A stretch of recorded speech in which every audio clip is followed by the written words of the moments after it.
Nasib Egyanus Kogoya, pentolan OPM yang jadi buruan Kopassus di hutan Papua. Kondisi OPM Egyanus Kogoya semakin terjepit. Pasukan gabungan TNI Polri terus melakukan pengejaran. Pengejaran gabungan dilakukan setelah gugur dan Ramil Aradit Letda Infanteri Octavianus Sokolre pada 14 April lalu.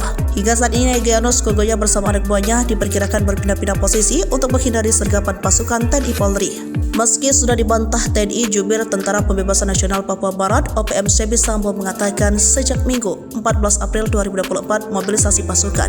Pasukan gabungan militer TNI Polri itu dalam pengamatan TPNPB OPM disiagakan di dua wilayah adat Mepago, yakni di Kabupaten Deyai dan di Kabupaten Paniai. Bahkan kendaraan rantis, barat, kuda, dan helikopter dilibatkan dalam operasi perburuan OPM. Pasukan TNI patroli dan sweeping jalan kaki di sejumlah kota penting wilayah Mepago, yaitu dari mulai Nabire, Dogiai, Deyai, dan Paniai.